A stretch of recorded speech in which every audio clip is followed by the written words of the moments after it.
Good morning. तो आज का हमारा टॉपिक है बेसिकली क्लास 12 का कंडक्टर्स एंड इंसुलेटर और इसकी प्रॉपर्टीज़। देखिए, कंडक्टर और इंसुलेटर की बात जब होती है तो बेसिकली ये होता क्या है, समझिएगा इस बात को। जब हम कंडक्टर की बात करते हैं तो कंडक्टर बेसिकली क्या होता है, कंडक्टर ये बेसिकली होता क्या है,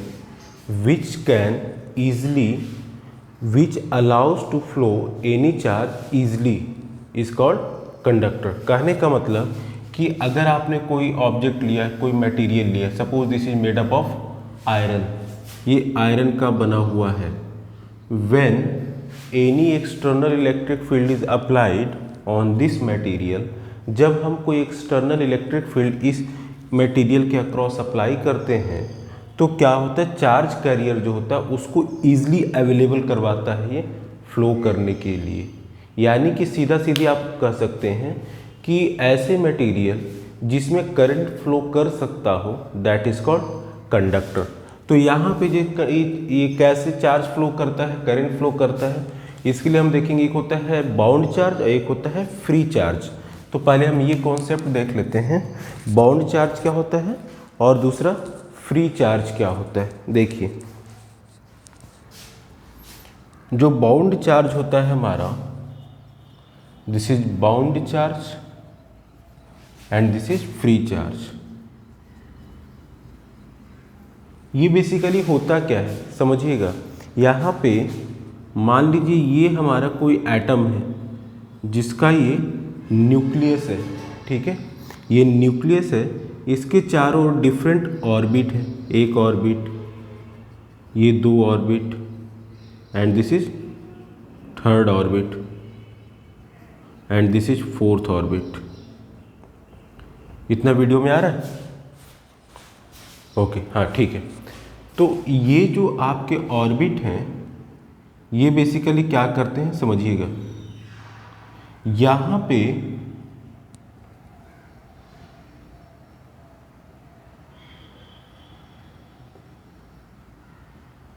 ये देखिए, ये जो है आपका आउटर मोस्ट है शेल है और ये इनर मोस्ट सेल है। तो यहाँ पे क्या होता है, जो सेंटर होता है उस पर न्यूक्लियस होता है पॉजिटिव चार्ज, इसके चारों तरफ जो ये शेल है इसको मान दिया हमने P Q R S। ये P Q R S हमारा क्या है, बेसिकली शेल है।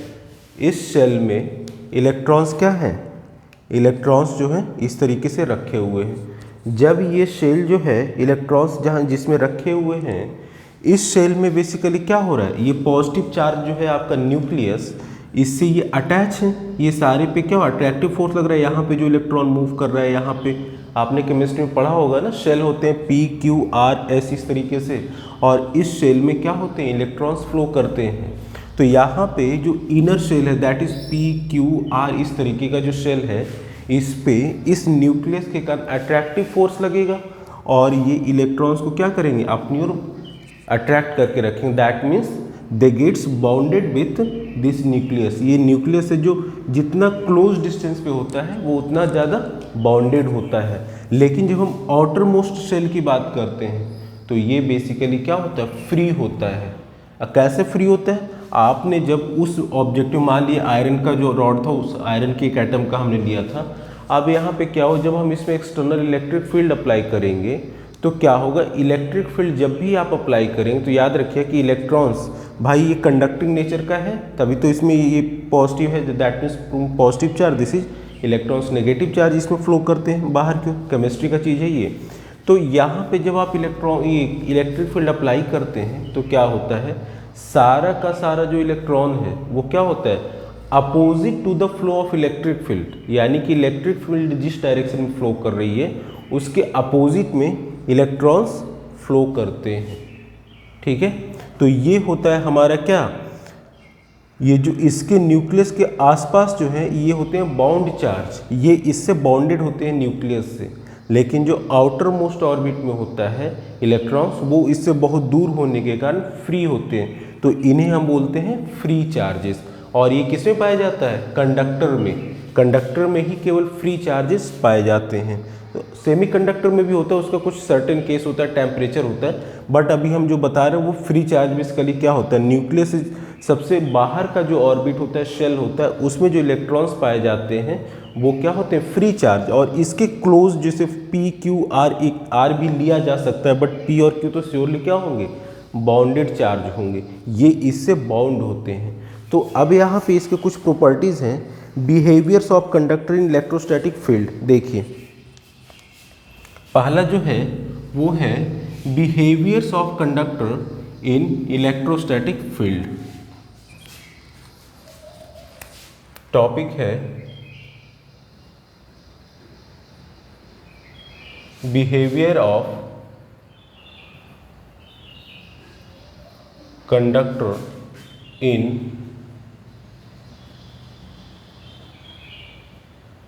Electric field. तो अब यहाँ पे जैसे देखिए क्या होता है, हमने आपसे कहा कि एक्सटर्नल इलेक्ट्रिक फील्ड में रखते हैं, तो देखिए कैसे रखते हैं, सारी चीज़ें क्लियर हो जाएंगी। मान लिया हमने कि दिस इज अ मटेरियल, ये एक हमारा कंडक्टिंग मटेरियल है, ठीक है। इस कंडक्टिंग मटेरियल को हमने क्या किया, एक बाहर से इस तरीके से एक्सटर्नल इलेक्ट्रिक फील्ड है, उस एक्सटर्नल इलेक्ट्रिक फील्ड का एक रीजन है, ये रीजन है हमारा, दिस इज लाइक ऐसे, और ये रीजन है हमारे यहाँ से यहाँ, इस रीजन में हमने इस कंडक्टिंग मटेरियल को प्लेस किया है, ठीक है। और इसमें जो इलेक्ट्रिक फील्ड का डायरेक्शन है वो इस तरीके से ऐसे। तो आप कहेंगे सर यहाँ पे हमने ये कंडक्टर के बीच में से इलेक्ट्रिक फील्ड नहीं दिखा है, यही प्रॉपर्टी मैं आपको बताने जा रहा हूँ, क्या होता है बेसिकली समझिएगा। यहाँ पे क्या होता है, इलेक्ट्रिक फील्ड जो होता है inside the conducting material zero होता है। कैसे, देखिए बेसिकली क्या होता है, हमने आपको बताया था कंडक्टर जो होता है उसमें आपका पॉजिटिव और नेगेटिव चार्ज होता है।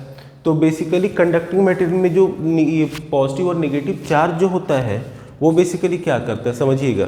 यहाँ पे इसके अंदर जो चार्ज है पॉजिटिव और नेगेटिव, हमने कहा था इसमें से जो नेगेटिव होता है दैट इज इलेक्ट्रॉन जो होता है, वो इलेक्ट्रिक फील्ड अप्लाई करने पे इलेक्ट्रिक फील्ड के फ्लो के अपोजिट डायरेक्शन में इलेक्ट्रॉन्स फ्लो करता है। इलेक्ट्रॉन्स का जो फ्लो होता है, electrons of conductor, electron of conductor will flow opposite to the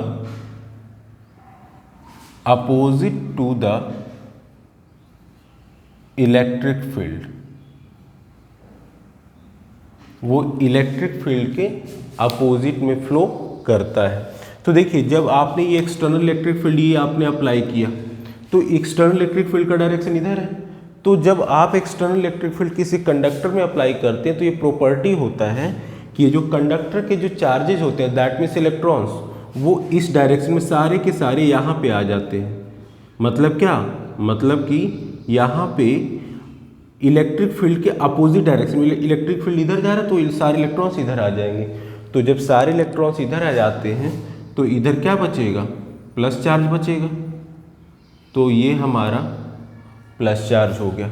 अब यहाँ देखिए ये सारे के सारे इलेक्ट्रिक ये इधर हो गए इलेक्ट्रॉन्स और ये पॉजिटिव चार्ज इधर हो गए, जिसे प्रोटॉन्स भी आप लोग बोलते हैं।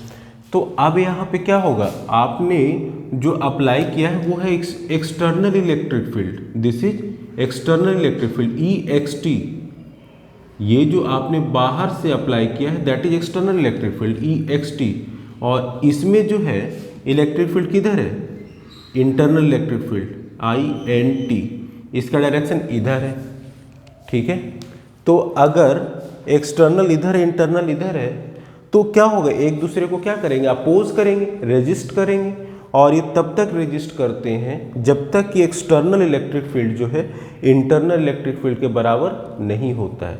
इसीलिए कहा जाता है कि कोई भी कंडक्टिंग मटेरियल है तो उसके अंदर इलेक्ट्रिक फील्ड क्या होता है, जीरो होता है, ठीक है। तो यहाँ से ये हुआ कि फर्स्ट आपका जो आया यहाँ पे कि E equals to zero inside the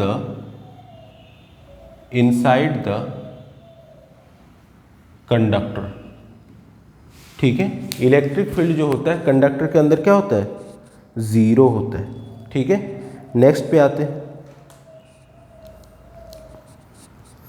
अब यहाँ पे दूसरा है कि भाई अगर इसके अंदर इलेक्ट्रिक फील्ड हमारा जीरो है, क्यों?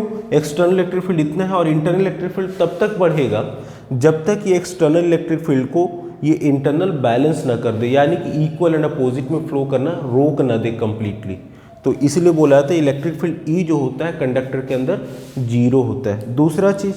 दूसरा ये होता है कि चार्ज जो है, charge Q equals to zero होता है। कहेंगे सर ये क्या बता रहे? यस, चार्ज Q जीरो होता है। टोटल चार्ज, याद रखिए Q की बात मतलब कि total charge inside conductor zero होता है। कैसे? गॉस थ्योरम हमने पढ़ाया था। गॉस थ्योरम क्या था? बेसिकली गॉस थ्योरम था क्लोज्ड इंटीग्रेशन। ये क्लोज्ड इंटीग्रेशन होता है E dot d s equals to q upon epsilon naught. E की वैल्यू हमारी क्या है? जीरो है। तो वीडियो में आ रहा है इतना? ठीक है, तो यहाँ पे ये E इक्वल्स टू क्या हो जाएगा? इधर इलेक्ट्रिक फील्ड E जीरो है तो this equals to q upon epsilon naught. Electric field zero तो पूरी वैल्यू जीरो हो जाएगी ना मल्टीप्लाई होके, तो इधर चला गया तो यहाँ से क्या आया? Q equals to zero. यानी कि आप ये कह सकते हैं कि जो नेट चार्ज होता है, याद रखिए चार्ज मतलब टोटल नेट चार्ज है ये, this is your net charge. Net charge inside, net charge कैसे जीरो होगा? आप कहोगे सर यहाँ पे तो निगेटिव ही पॉजिटिव ही, हमने कहा टोटल या फिर नेट। देखिए जितना इलेक्ट्रॉन्स होंगे उतना ही प्रोटॉन्स होंगे। प्रोटॉन्स मीन्स पॉजिटिव चार्ज, तो दोनों एक दूसरे को क्या करेंगे? मान लीजिए यहाँ पे -10 इलेक्ट्रॉन है तो +10 प्रोटॉन भी तो है, तो -10 + 10 नेट कितना हो गया? जीरो हो गया। अच्छा ये हो गया। तो ये आपका behaviour of conductor in electric field जो पढ़ रहे हैं, इसमें पहला था कि इलेक्ट्रिक फील्ड इसमें जीरो होता है, नेट चार्ज जो होता है टोटल वो क्या होता है? जीरो होता है। तीसरा ये होता है कि इलेक्ट्रिक फील्ड का डायरेक्शन जो होता है कंडक्टर के आउटसाइड में नॉर्मल होता है, परपेंडिकुलर टू द क्या? कंडक्टिव मटेरियल होता है। तो यहाँ पे आप लिख सकते हैं, कौन सा डिलीट करूँ? स्पेस है इतना? ठीक है, अभी है, एक मिनट। ओके, अब हम थर्ड पे आते हैं कि थर्ड ये है आपका just outside the conductor, just outside the conductor electric field direction E will be normal to the surface of conductor. तो ये याद रखिएगा कि हमेशा जो होता है सरफेस जो कंडक्टर का होता है उसका परपेंडिकुलर होता है। कब? इलेक्ट्रिक फील्ड आउटसाइड में। भाई इनसाइड तो जीरो होता है, क्यों? क्योंकि इसमें इंड्यूस्ड इलेक्ट्रिक फील्ड डेवलप हो जाता है। इसके अंदर इंटरनल जो इलेक्ट्रिक फील्ड डेवलप हो क्या है? बेसिकली इंड्यूस्ड है, याद रखिएगा this is induced electric field. ये ENT मतलब इंटरनल जो है that is actually induced electric field, ये याद रखिएगा इस चीज को। ये जब आप एक्सटर्नल इलेक्ट्रिक फील्ड अप्लाई करेंगे तभी ये इलेक्ट्रिक फील्ड इंटरनली डेवलप होता है, ऐसे ये डेवलप नहीं होता है। नेक्स्ट है पोटेंशियल की बात आती है, तो ये हो गया, कुछ इसमें से कुछ डिलीट कर देते हैं। अब इसकी ज़रूरत कंप्लीट हो गई है, नेक्स्ट आगे चलते हैं। तो देखिए, या फिर इसमें से कोई एक ये वाला जीरो कर देते हैं, इतना। अब जो थर्ड प्रॉपर्टी है, तीन हमने बता दिए। पहला हमने बताया कि नेट इलेक्ट्रिक फील्ड जो होता है किसी कंडक्टिंग मटेरियल में जीरो होता है, उसके अंदर नेट चार्ज जीरो होता है। तीसरा हमने बताया कि इलेक्ट्रिक फील्ड का डायरेक्शन जो होता है जो आपके कंडक्टिंग सरफेस है उसके परपेंडिकुलर होता है। फोर्थ पे आते हैं, फोर्थ क्या होता है? जो आपका फोर्थ होता है वो बेसिकली क्या है समझिएगा कि आपको इसके लिए कुछ चीज़ें समझनी है। जैसे मान लीजिए कोई हमारा dy/dt है, dy/dx है, और कोई यहाँ पे कांस्टेंट है।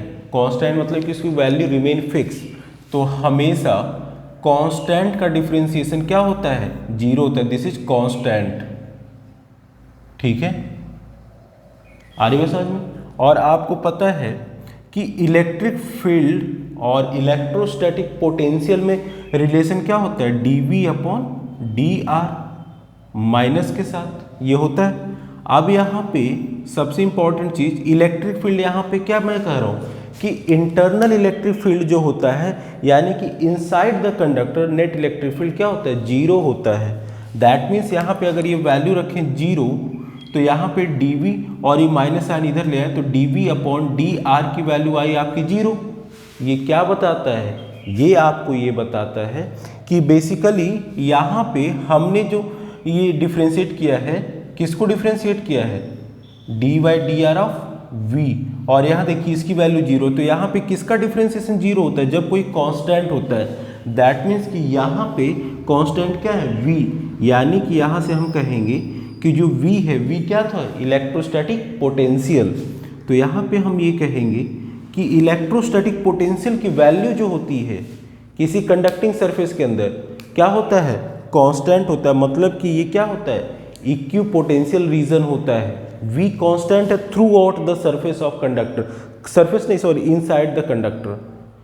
कंडक्टर के अंदर इलेक्ट्रोस्टैटिक पोटेंशियल जो होता है उसकी value remains constant throughout its one end to another end, here to here. आई बात समझ में? कहने का मतलब कि ये जो होता है कैसा होता है? इक्वी पोटेंशियल सरफेस होता है। अच्छा, नेक्स्ट अब इसके अंदर आता है इलेक्ट्रिक फील्ड जो है किसी भी कंडक्टिंग से, कोई भी कंडक्टिंग बॉडी है, तो अब मान लीजिए चार्ज है, वो मतलब कि चार्ज है, जाहिर सी बात है कि अगर कंडक्टर है तो उस पर चार्ज तो होगा ही, तो उसके अंदर इलेक्ट्रिक फील्ड जो होता है, तो वही कह रहे हैं electric field at the surface. हमने इनसाइड तो पता कर इलेक्ट्रिक फील्ड 0 है, लेकिन भाई इसके बाहर जो चार्ज है बेसिकली वो कैसा होता है, उसकी क्या प्रॉपर्टीज होती है, कौन से फॉर्मूले से पता करेंगे? तो उसके लिए हम देखते हैं यहाँ पे, इसको हम डिलीट कर देते हैं, इतना समझ में आ गया होगा। 5th प्रॉपर्टी है आपकी, वो बताने जा रहा हूँ। अभी तक हमने जो इलेक्ट्रिक फील्ड फाइंड किया वो इनसाइड द कंडक्टर फाइंड किया, लेकिन भाई अगर सरफेस पे की बात हो तो सरफेस पे क्या होगा? समझिएगा, सरफेस पे जो इलेक्ट्रिक फील्ड है वो क्या होता है? Electric field on the surface, on the surface of conductor, on the surface of conductor. तो आपको पता है E dot d s, E dot d s equals to q upon epsilon naught. अच्छा, कोई भी रैंडम हमने बॉडी ले लिया है, इस तरीके से हमने एक रैंडम बॉडी ले लिया है कंडक्टर का। अब इस पे जाहिर सी बात है जब भी हम इलेक्ट्रिक फील्ड फाइंड करना है तो हमने बताया था गॉस थ्योरम अप्लाई करते हैं। दैट मीन्स कि हम इस पे क्या बनाएंगे? एक गॉसियन सरफेस बनाएंगे। तो ये हमारा एक गॉसियन सरफेस है इस तरीके से, तो इस तरीके से हमने गॉसियन सरफेस बनाया इस तरीके का। ये पता है ना कैसे है, ये सिलिंड्रिकल बॉडी कैसे बना है? अगर नहीं समझ में आ रहा पिछला लेक्चर देख लीजिएगा। बेसिकली मान लीजिए कि ये जैसे हमारा ये कॉपी है, इसकी इतनी थिकनेस है। अब इसमें से हम एक गॉसियन सरफेस लें तो एक सर्कल लेंगे, तो सर्कल के यहाँ पे सर्कल से पूरे कट करेंगे तो इतनी मोटाई की हमें सर्कल का वो निकलेगा ना। इस यहाँ से जब हम इस तरीके से गोल से यहाँ से निकालेंगे पूरा तो मोटाई इतनी रहेगी ना सर्कल की, वो कैसा होगा? सिलेंड्रिकल शेप का होगा। तो यही आपका दिखा रहा है। तो अब यहाँ पे एरिया की बात करेंगे तो देखिए इस पे क्या होगा? सरफेस चार्ज डेंसिटी होगा सिग्मा। तो सिग्मा क्या होता है? सिग्मा जो होता है that is charge per unit area. तो यहाँ से Q की वैल्यू हो गई सिग्मा इंटू ए, ठीक है। तो यहाँ पे इलेक्ट्रिक फील्ड जो होगा that is E into delta s equals to Q की वैल्यू क्या रख सकते हैं? सिग्मा इंटू ये Q की वैल्यू हम क्या रख, सिग्मा इंटू एरिया। एरिया क्या हो जाएगा? Delta S upon epsilon not. Delta S से डेल्टा एस कैंसिल आउट हो जाएगा। तो इलेक्ट्रिक फील्ड जो होगा सिग्मा अपॉन एप्सिलॉन नॉट। ये आपका आ गया जस्ट आउटसाइड द सरफेस, यानी कि सरफेस पे, इनसाइड नहीं, सरफेस ऑफ एनी कंडक्टर। जो सरफेस अगर है कोई उस पर कितना है? अंदर तो 0 होगा, लेकिन उसके सरफेस पे इलेक्ट्रिक फील्ड कितना होगा? Sigma upon epsilon not. तो ये कुछ खास प्रॉपर्टीज थे हमारे, इतने सारे। ये चीज़ें आपको समझनी थी कि कंडक्टर कैसे बिहेव करता है, इलेक्ट्रिक फील्ड अप्लाइड करने पे कंडक्टर कैसे बिहेव करता है, ये सारी चीज़ें थी। और खासकर ये सारी चीज़, इलेक्ट्रिक फील्ड 0 कैसे होती है, चार्ज क्या होता है, इक्वी पोटेंशियल सरफेस कैसे डेवलप होता है, जो सारी प्रॉपर्टीज हमने पढ़ा है, ये आपको you must ensure all the topics, क्योंकि सबसे ज़्यादा IIT JEE के ऑब्जेक्टिव में पूछा जाता है। और आपके जो बोर्ड्स होते हैं उसमें भी एक आध क्वेश्चन कभी कभी पूछ लेता है ऑब्जेक्टिव टाइप में, या आपको पूरी प्रॉपर्टी पूछ ले सकती है। तो काफ़ी इंपॉर्टेंट टॉपिक है। मेडिकल में आप देखेंगे तो मेडिकल में इसके ऊपर क्वेश्चंस बनते हैं कई सारे, आए भी हैं तो हम न्यूमेरिकल करवाएंगे इसमें। Thank you.